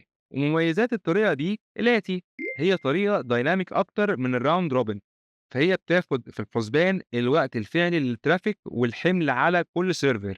والطريقه دي مناسبه جدا للانفايرمنتس اللي الوقت الريكوست بيختلف، او لما الباك اند سيرفرز زي ما قلنا السعه بتاعتهم مختلفه. وده مثال توضيحي ازاي نقدر نعمل كونفيجريشن للليست كونكشن في الانجن اكس. اول حاجه برضو في الاب ستريم دايركتيف في الباك اند سيرفرز بلوك هنحدد نوع الطريقه اللي احنا عايزين نستخدمها، زي ما احنا موضحين كده ان احنا هنستخدم الليست كون او اللي هي الليست كونكشن. بعد كده بتكتب له الباك اند سيرفرز بتاعتي. تالت طريقه وهي الاي بي هاش. وفكره الاي بي هاش انه بيضمن الريكوست اللي هتيجي من نفس الكلاينت اي بي هيتم خدمتها من نفس الباك اند سيرفر. وده تحديدا بيبقى مفيد للابلكيشنز اللي بتتطلب ان السيشنز دايما تفضل مستمره، بمعنى ان نفس المستخدم او الكلاينت لازم يتعامل مع نفس الباك اند سيرفر ويتعامل معاه من بدايه السيشن لحد اخرها. فالاي بي هاش بيشتغل كالاتي: ان الانجن اكس بيبتدي ينشئ هاش على الكلاينت اي بي، وبعد كده الهاش ده يبتدي يحدد اي باك اند سيرفر اللي هيبتدي يتعامل معاه الريكوست ده، علشان يضمن ان طول ما الكلاينت بيستخدم الهاش ده هيتم خدمته من عن طريق نفس الباك اند سيرفر. ومزايا او امثله الطريقه دي الاتي: انها بتضمن استمراريه السيشن من غير متطلبات او اداره معقده، وده مفيد جدا في التجاره الالكترونيه وانت بتدفع في البيمنت جيت واي. وده مثال توضيحي ازاي نعمل كونفيجريشن للاي بي هاش في الانجن اكس. في المثال الثاني احنا الباك اند سيرفرز كتبنا الليست كون، فهنكتب بدلها اي بي هاش. رابع طريقه وهي الويتد لود بالانسنج. والويتد لود بالانسنج بيسمح لنا ان احنا نوزع اوزان مختلفه على الباك اند سيرفرز، وده بيدينا مؤشر السعه النسبيه لكل سيرفر. وفي السيرفرز اللي ليها وزن اكبر هتستقبل حصه اكبر من الريكوست. والطريقه دي مثاليه للانفايرمنتس اللي الباك اند سيرفرز فيها كل سيرفر ليه هاردوير كونفيجريشن مختلف، وكمان كل سيرفر ليه اداء مختلف. وبتشتغل كالآتي: إن كل سيرفر في الpool بتاعنا بيتعمل له وزن ليه، والسيرفر اللي بيحصل على وزن كبير معناها إن السيرفر ده اللي هيوصل له أكبر عدد من الrequests بالنسبة لبقية السيرفرز التانية. والdefault weight للسيرفرز بيبقى 1 لو إحنا ما عملناش configuration للweights مختلفة. وميزة الطريقة دي الآتي: إنها بتساعد إن إحنا نستخدم الback end servers بكفاءة أكبر، ونستغل السيرفرز اللي ليها قوة أو ريسورسز أعلى أو أكتر بإن إحنا نديها ويت أكبر علشان نستقبل ريكوست أكتر عن بقية السيرفرز على السيرفر ده مخصوص. وده مثال إزاي نقدر نعمل كونفيجريشن للويت لود بالانسنج في الانجن اكس. بنيجي في الاب ستريم دايركتيف، وعند كل سيرفر بنعرف الويت الخاص لكل سيرفر. فمثلا في المثال بتاعنا احنا حاطين رقم 3 عند باك اند 1، وده معناه إن السيرفر ده هييجي له 3 أضعاف الترافيك بالنسبة لback end server 2. والطريقة اللي بعد كده هي الleast time، ودي متاحة في الEnginX Plus بس، أو النسخة المدفوعة من الEnginX من شركة F5. فالطريقة دي بتاخد في الاعتبار مش بس عدد الactive connections، لأ كمان الresponse time لكل سيرفر. فالسيرفر اللي عليه عدد قليل من الconnections ومتوسط الresponse time بتاعه قليل، هو اللي بياخد الrequest اللي هييجي للpool. والطريقة دي بتشتغل كالآتي: إن الNGINX يبتدي يراقب اللود والresponse time لكل باك إند سيرفر، والسيرفر اللي هيرد الأول ويكون عليه عدد قليل من الconnections هو اللي هيتم اختياره إن يخدم أول request ييجي. وده بيوفر طريقة إن الNGINX يقدر يوازن اللود بأداء وكفاءة عالية. ومميزات الطريقة دي الآتي: بتعلي من أداء وكفاءة الNGINX سيرفر، لأن زي ما قلنا بتاخد الresponse time في الحسبان مع عدد الactive connections على كل سيرفر. وهي طريقة مثالية للapplications اللي بتختلف فيها مدة الطلب ووقت الاستجابة بشكل كبير. وده مثال إزاي نقدر نعمل configuration للleast time في الNGINX سيرفر، إن إحنا في الupstream directive هنيجي في الback end servers block ونعرف الطريقة بتاعتنا اللي هي الleast time، ونزود الheaders الخاصة بالطريقة دي علشان نعرف معلومات على متوسط الresponse time وعدد الactive connections على كل سيرفر. وأخيرا الhealth checks، على الرغم إنها مش طريقة للload balancing، بس الhealth checks حاجة ضرورية في اللود balancing في الانجن اكس، لأنها مش بتضمن بس إن الترافيك هيجي يروح للهيلث سيرفر، لا كمان الانجن اكس بيفضل يراقب بشكل دوري صحة الباك اند سيرفرز، ويبعت زي هارت بيت للباك اند سيرفرز بانه بيبعت ريكوست او بينج يشوف السيرفرز دي شغاله بشكل صحيح ولا لا. والعمليه دي بتتم بطريقتين: اول طريقه اسمها الباسيف هيلث تشيكس، ان الانجن اكس بيعلم السيرفر انه داون لما السيرفر ده يبطل يعمل ريسبوند للسيرفر او يبعت ايرور ستاتس كود زي 500 مثلا. وتاني طريقه اللي هي الاكتيف هيلث تشيكس، والخاصيه دي موجوده في الانجن اكس بلس، ان الانجن اكس سيرفر بيفضل يبعت ريكوست بشكل دوري للباك اند سيرفرز عشان يتحقق ان السيرفر شغال بشكل فعال ولا لا. وده مثال ازاي نقدر نعمل كونفيجريشن للباسيف هيلث تشيك في الانجن اكس، ان احنا بنضيف الفول باك بارامتر ونقول له ازاي يتصرف لو واحد من الباك اند سيرفرز مش شغال. فمثلا في المثال ده ان الباك اند سيرفر من الاثنين اللي عندنا لو بطل يعمل ريسبوند، الانجن اكس هيبتدي يوجه الترافيك للفول باك سيرفر او انه يبعت ستاتيك مسج يوضح المشكله مثلا. وبعد ما عرفنا الطرق اللود بالانسنج في الانجن اكس اللي بيقدر يدعمها، تعالوا نشوف ازاي بنقدر نعمل كونفيجريشن للود بالانسنج في الانجن اكس. وزي ما وضحنا في الامثله اللي فاتت ان احنا بنستخدم الاب ستريم دايركتيف عشان نقدر نعرف الباك اند سيرفر بول. وزي ما قلنا قبل كده من خصائص الانجن اكس انه يقدر يعمل كاشنج للمحتوى اللي موجود على الباك اند سيرفر اللي المستخدمين بيحاولوا يستخدموه بشكل متكرر. وعشان نقدر نعمل كونفيجريشن لحاجه زي كده بنستخدم البروكسي كاش دايركتيف زي ما هو موضح في المثال اللي قدامنا كده. فنقدر من خلال البروكسي كاش دايركتيف ان احنا نتحكم في مكان التخزين للكاش ده، ومن خلال البروكسي كاش فاليد بارامتر نقدر نتحكم في وقت الصلاحيه للكاش ده. وده مثال بسيط ازاي نقدر نعمل كده، ان احنا في الكونفيجريشن فايل بنكتب المكان اللي احنا عايزين نخزن فيه الكاش، ووقت اللي الكاش ده هيبقى فيه valid. تعالوا بقى نعمل مثال عملي عن كل اللي اتعلمناه في الموديل ده. في السيناريو بتاعنا ان احنا عندنا 2 باك اند ويب سيرفرز وليكن باك اند 1 وباك اند 2. فمطلوب مننا ان احنا نعمل كونفيجريشن الانجن اكس ان يشتغل كريفرس بروكسي ولود بالانسر للسيرفرز دي، والريكوست اللي هتيجي يستخدم الراوند روبن علشان يوزعها عليهم، ونعمل enable للكاش للمحتوى الثابت اللي عليهم او الستاتيك كونتنت، ونتاكد ان الترافيك اللي هيتبعت يبقى سكيور ويستخدم ال HTTPS بروتوكول. فاول خطوه عندنا هنعمل configuration للريفرس بروكسي واللود بالانسنج كالاتي: هنعمل configuration فايل خاص بالسيرفر، فهنقول له vim/etc nginx conf.d example.com.conf. طيب وعشان ابتدي اكونفيجر لود بالانسر فهديله الاب ستريم بلوك. طيب انا عايز احدد الباك اند بول بتاعي، اقول له الباك اند بول وافتح الباك اند بول بلوك.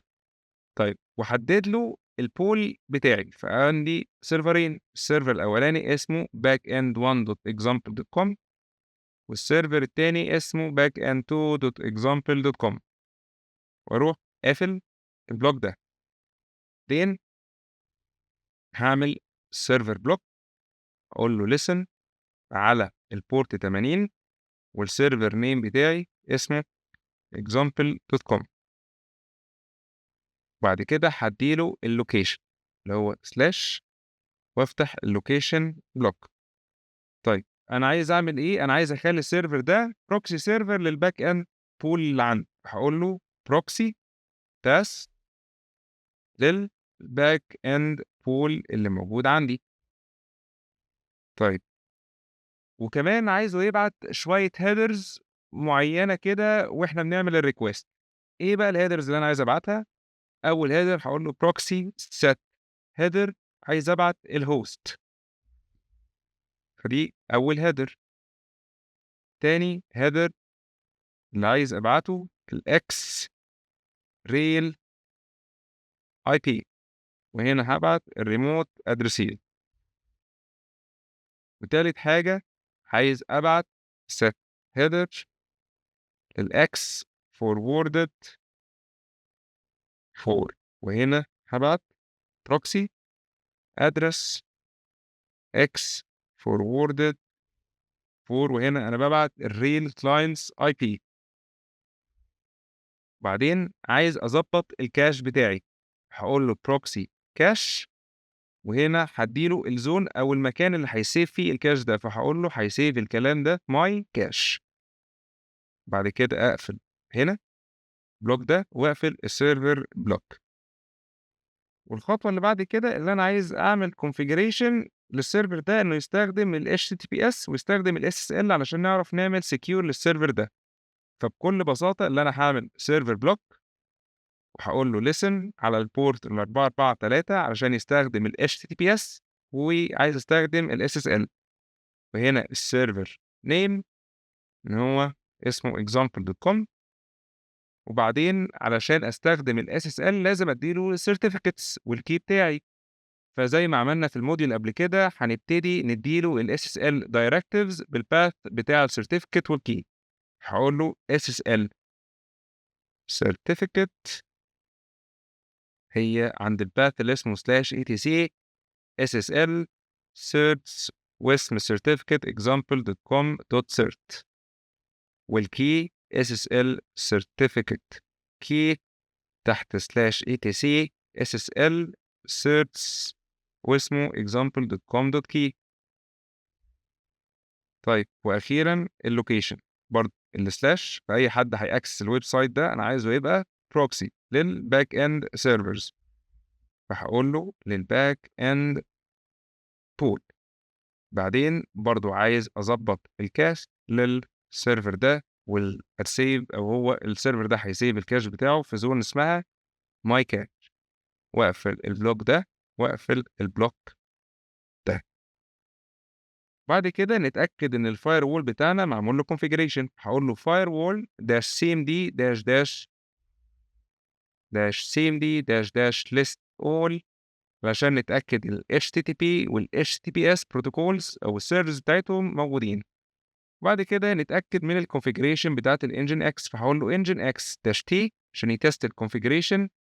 هيقول لي اللي انت عندك مشكلة هنا unknown directive، هتلاقي اللي انا عندي تايبو في كلمة server، فهعمل ver وهروح لبلس 3 هلاقي دي مكتوبة غلط وهعمل كده. نتأكد تاني كده هيقول لي الكونفيجريشن تمام. هعمل systemctl reload للengine x configuration. وتعالوا نتست الكونفيجريشن دي من عن طريق كوماند كيرل. فهقول له كيرل -k علشان يعمل سكيب او يأجري على السايند او سيلف سايند سيرتيفيكت، واديله الويب سايت بتاعي example.com bad gateway. طيب خلينا نتأكد هنا forwarded proxy cache listen example. طيب تعالى نتأكد من /var cache engine x، مفيش حاجة تحت.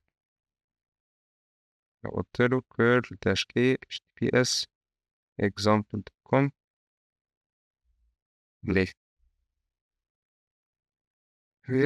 example listen. طيب أنا عندي هنا etc ssl search example.com .search وعندي slash etc ssl search slash example.com .key والبروكسي يعني تمام عرفنا ليه. لأن هنا مش بنكتب HTTPS، هنمسح دي نسيف engine x dash t نعمل system reload للengine x ونجرب نعمل الكيرل كوماند بتاعنا تاني HTTPS example.com. تمام. فأول ريكوست راح للباك اند سيرفر الأولاني وتاني ريكوست راح للباك اند سيرفر التاني، المفروض تالت ريكوست يرجع للباك اند سيرفر الأولاني وهكذا. كده نكون عملنا configuration للإنجن اكس سيرفر بتاعنا إنه يشتغل ريفرس بروكسي ويشتغل كلود بالانسر.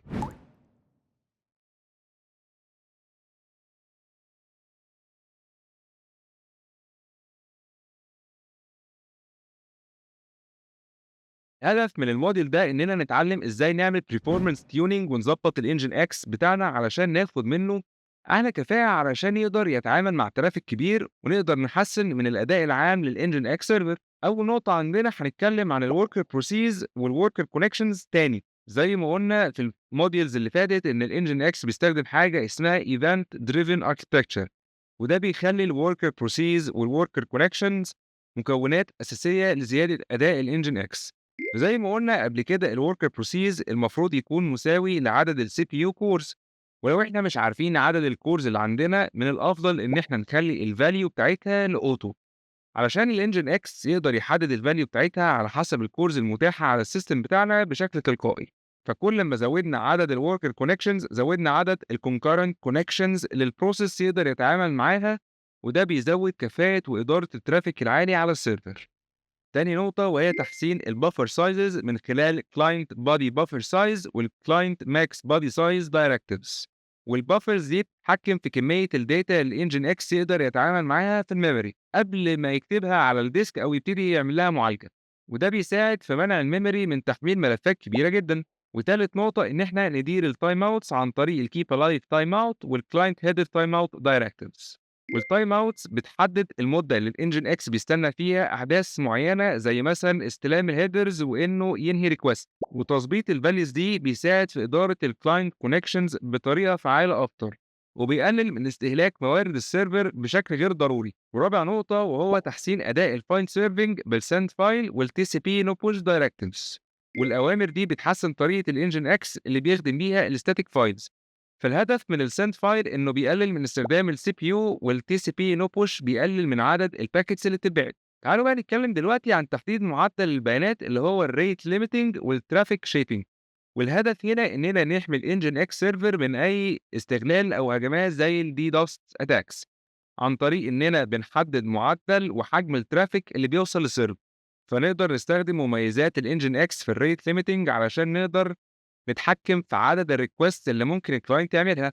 فمثلا من خلال الكونفيجريشن اللي موضحه قدامنا ان احنا بنحدد الكلاينت يعمل ريكوست واحد في الثانيه، وبنحدد ان كل اي بي يقدر يعمل 10 كونكشنز في نفس الوقت، وان احنا نعمل ريت ليميتنج. ده بيساعد ان احنا نتفادى حاجه زي الدي دوس اتاكس باننا بنتحكم في معدل الطلبات اللي بتيجي للسيرفر.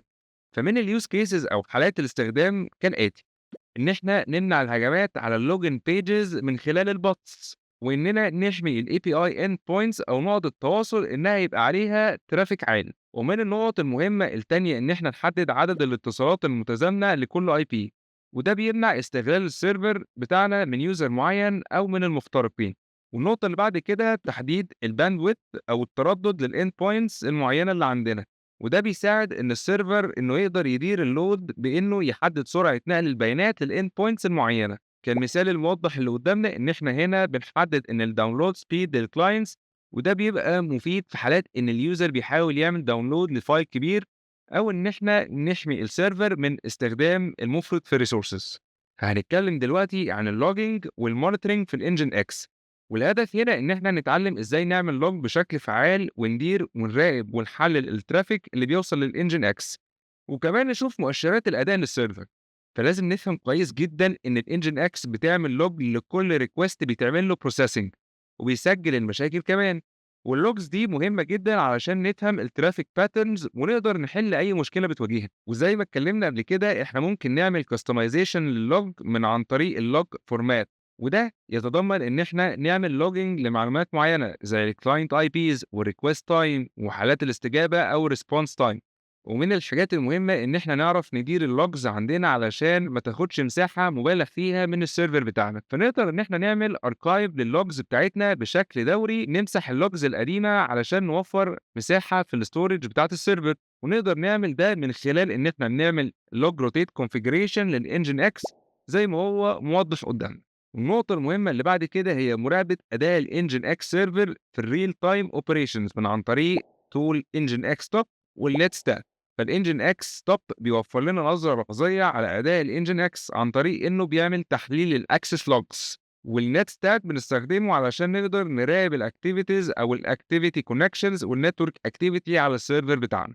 والتولز دي بتوفر لنا زي ما قلنا رؤية لحظية على الإنجن إكس ترافيك والحمل على السيرفر بتاعنا. فتعالوا نطبق الكلام ده بشكل عملي ونشوف نقدر نعمله ازاي. فهنعمل configuration للإنجن إكس بتاعنا إنه يقدر يتعامل مع هاي ترافيك، ونقدر نأمن السيرفر بتاعنا من أي اختراق محتمل، ونعمل سيت اب للسيرفر بتاعنا ومونيتورنج فعال.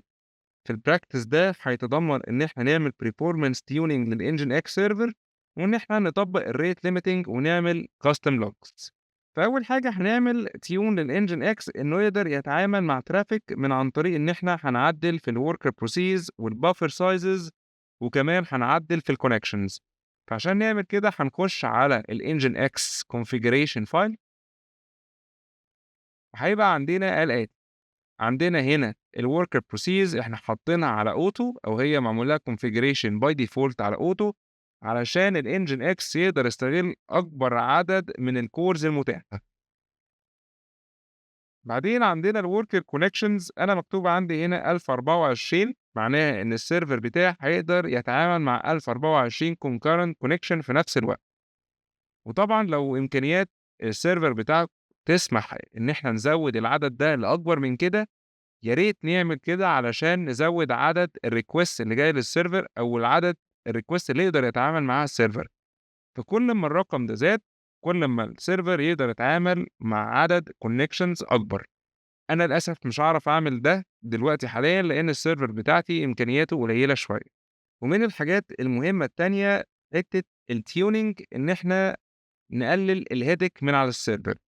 بمعنى تاني ان انا مثلا عايز اقلل دايما او احدد البادي سايز اللي الكلاينت بيتعامل معاه، فحاجه هنا احدده له اللي انا هزود دايركتيف اسمه كلاينت ماكسيمم بادي سايز وهليمته على 10 ميجا. ومن الحاجات التانية اللي بتعمل زي اوفرلود او هيدنج على السيرفر بتاعي اللي هو الهيدرز.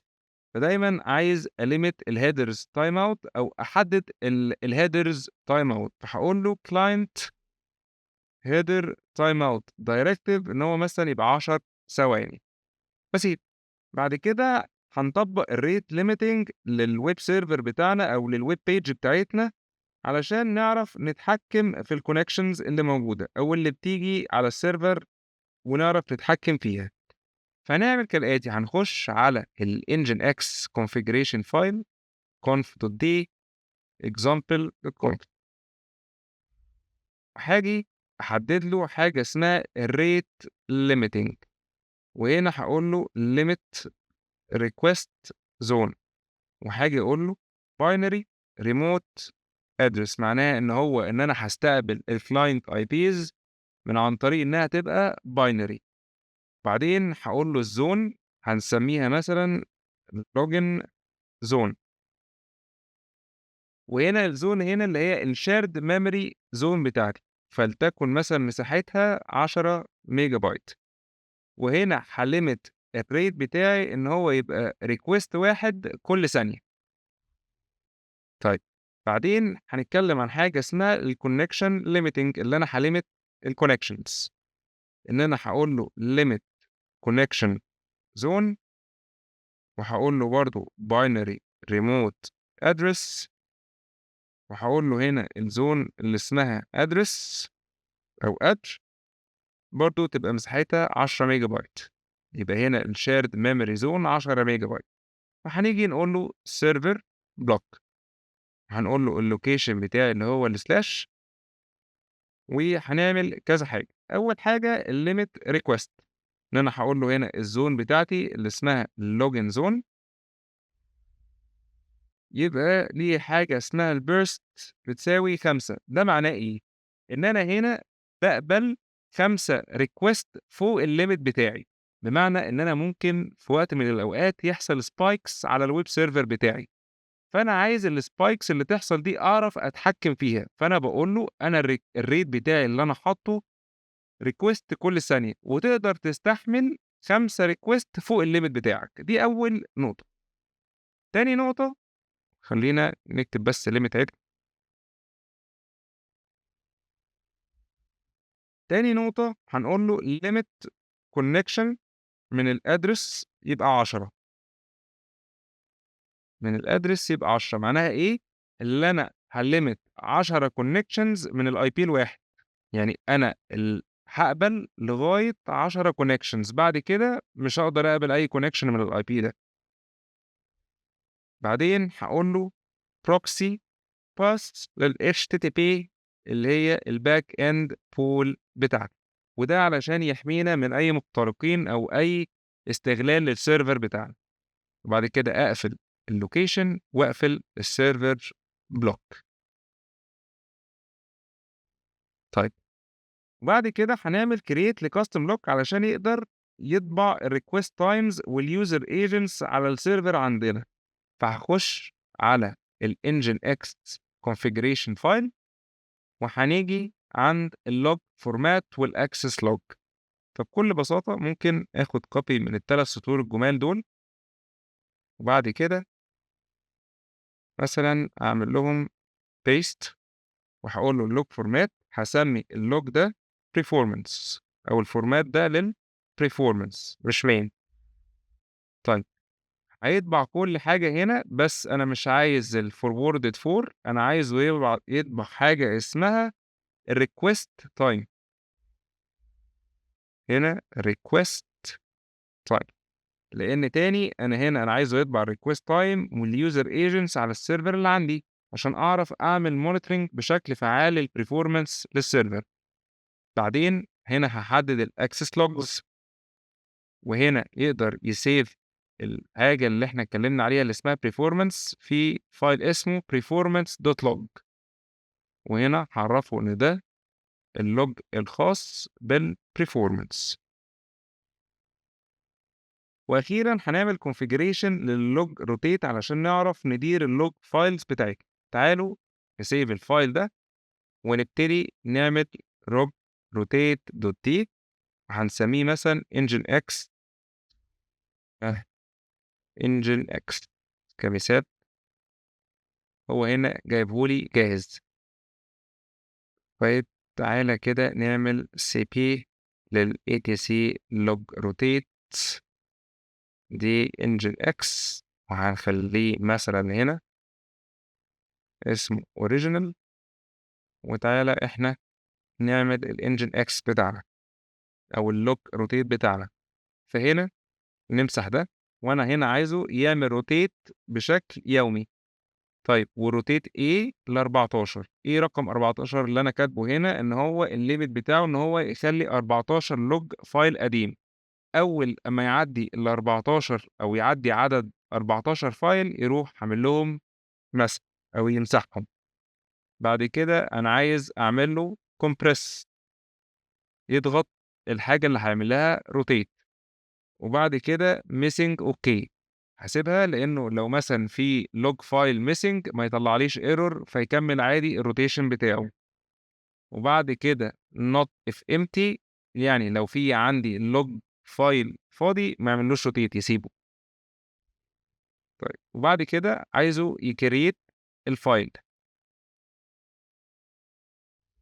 فهيcreate الfile ده إزاي؟ هيقول له هنا create الfile بالpermissions دي، وهتدّي له للuser الowner بتاعه يبقى الuser اللي اسمه nginx والgroup اللي اسمه nginx. بعد كده هيrun script معيّن، هيrun الscript الإيه اللي هو الpost rotate. طيب الscript ده هيعمل فيه إيه؟ خلّينا نعمل الscript بتاعنا ونقول له لو الfile اللي اسمه run nginx process id ده وkill اللي اسمه user1 وتعمل cat للrun nginx process id. بعد كده تعمل end script. فهنا لو الfile ده موجود وهو عمل kill للuser اللي فاتح الprocess id ده، ساعتها يروح عامل الpost rotate أو الrotate للfile أو rotate للlogs بتاعته، في الآخر ينهي الscript. بعد كده save. بعد كده تعالوا نشوف إزاي نقدر نراقب الnginx server من خلال الtools اللي اتكلمنا عليها زي الnginx top والnetstat علشان نشوف الreal time traffic. فعندنا هنا مثلًا الnetstat وهندّي له options -tnlp وهنقول له مثلًا grep nginx. فأنا طبعًا مش عامل connection على أي حاجة، فأنا لو عندي أكتر من كذا user عامل access للserver هالاقي عدد الconnections اللي معمول لها أو عدد الconnections اللي موجودة على الnginx server بتاعي.